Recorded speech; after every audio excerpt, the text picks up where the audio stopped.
حج کرنے کے لیے کون جاتا ہے؟ وَلِلَّهِ عَلَى النَّاسِ حِجُّ الْبَيْتِ مَنِ اسْتَطَاعَ إِلَيْهِ سَبِيلًا، جس کے پاس استطاعت ہے، طاقت ہے، دولت ہے، ثروت ہے، اختیار ہے وہاں تک جانے کا، اس پر حج فرض ہے۔ اور اس کے لیے یہ بھی لازم ہے جب تو حج پہ روانہ ہونے کے لیے تیاری کرے تو دیکھ تیری بیوی، تیرے بچے، تیری بہنیں بھائی، تیری ماں باپ جو تیرے زیر کفالت ہیں، جب تک تو حج کر کے واپس نہیں آتا اتنی دیر کا خرچہ ان کے پاس ہے، خرچے کا انتظام کر کے جا۔ اگر تو خرچے کا انتظام نہیں کر سکتا تجھ پہ حج فرض نہیں ہے، حج کرنے کی اجازت نہیں ہے، ان کا پرسان حال کون ہوگا؟ تجھ پہ لازم اپنے بیوی بچوں کا، اپنے زیر کفالت افراد کا خرچہ اٹھانا، ان کے لیے انتظام کر کے جا۔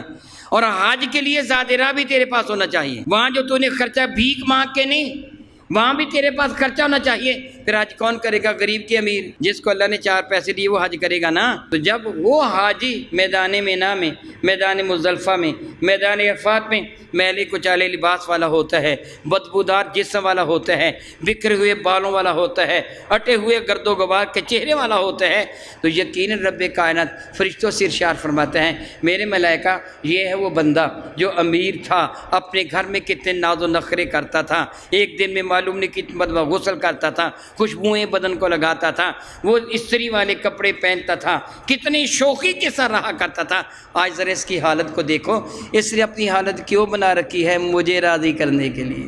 اس نے سب کچھ کیوں برداشت کیا؟ بال بکھرے ہوئے ہیں، ناخن بڑے ہوئے ہیں، جسم میلا کچیلا ہے، لباس اس کا میلا کچیلا ہے، گردآلود ہے، بدن سے بو آ رہی ہے، اس بات کو یہ پسند نہیں کرتا تھا، لیکن آج سب کچھ کیوں قبول کیا؟ مولا تجھے راضی کرنے کے لیے۔ فرماتے پھر گواہ ہو جو میں نے اس کے گناہوں کو معاف فرما دیا۔ اس وقت وہ حاجی بڑا پیارا لگتا ہے۔ حضرت آدم نے غسل نہیں فرمایا تھا کیونکہ پانی موجود نہیں تھا اتنی مقدار میں، آپ کا لباس سادہ تھا۔ اور پھر دیکھیے حضرت سیدہ ہاجرہ خاتون میرے کریم آقا کی جدہ محترمہ صفا مروہ کے درمیان عبادت کے لیے سے دوڑی تھی۔ کیا ذہن میں تھا کہ یہ عبادت ہے دوڑنا؟ آج تو عبادت کے لیے دوڑتا ہے، آج تو عبادت کے لیے دوڑتا ہے۔ وہ کیوں دوڑی تھی؟ ماں ممتا کے جذبہ سے بے چین ہے، بچہ پیاس کی وجہ سے تڑپ رہا ہے، حلق خشک ہے، کانٹا بنا ہوا ہے، پانی کا ایک قطرہ بھی موجود نہیں ہے۔ ماں جذبہ محبت سے بےتاب ہو کر اپنے بچے کو تپتی ہوئی ریت پر لٹا دیتی ہے اور سامنے کے پہاڑ پہ چڑھتی ہے۔ حرم کعبہ سے جب صفا مروہ کی جانب آپ منہ کرتے ہیں نا تو دائیں جانب جبل صفا ہے، کوہ صفا دائیں جانب ہے، اور حرم کعبہ کے قریب ہے مروہ کے مقابلے میں۔ مروہ دور ہے حرم کعبہ سے اور صفا قریب ہے۔ آپ تصویر بھی دیکھیں گے نا، مسعی کی جہاں سعی کی جاتی ہے تو برآمدہ بنا ہوا، وہ لمبا برآمدہ دوسری طرف بنا ہوا ہے، یہاں قریب ہے۔ صفا قریب ہے، مروہ دور ہے، تو پھر نفسیاتی طور پر جب حضرت ہاجرہ خاتون نے پہاڑ پہ چڑھنا تھا تو کس پر چڑھتی؟ صفا پر ہی چڑھتی نا، قریب بھی یہی تھا نا، قریب بھی یہی تھا اور دائیں جانب تھا۔ آپ کو ہی صفا کی چوٹی پہ چڑھی، جب وہاں دوڑی دوڑی گئی نا، چڑھی وہاں تو دل میں خیال آیا میرے بچہ پیاسا تھا، حلق سو کر کانٹا ہوا تھا، بنا ہوا تھا، کہیں اس کو آخری ہچکی نہ آ گئی ہو، فوت نہ ہو گیا ہو۔ ماں تھی نا، گھوم کر ایسے دیکھا میرا بچہ تڑپ رہا ہے، وہ ایڑیاں مار رہا تھا بچہ، ماں کی ممتا تھی نا، تھوڑا سا سکون ہوا بچہ ابھی زندہ ہے۔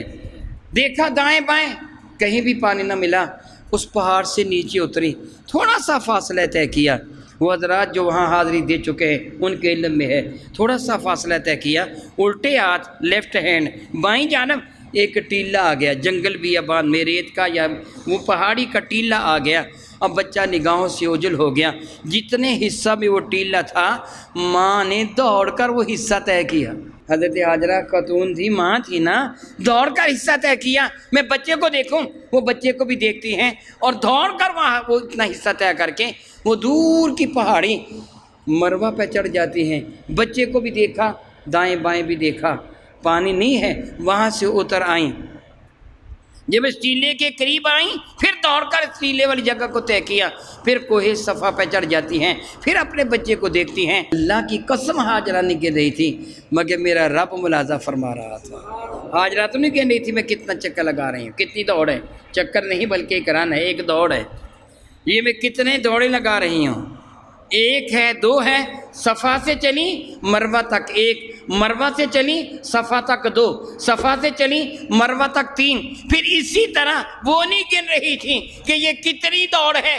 میرا اللہ ملاحظہ فرما رہا تھا، جب آخری وہ دوڑ کوہ صفا پر کھڑی ہو کر اپنے بچے کو دیکھ رہی تھی تو پانی کی چمک نظر آ گئی، اور آئی کہاں؟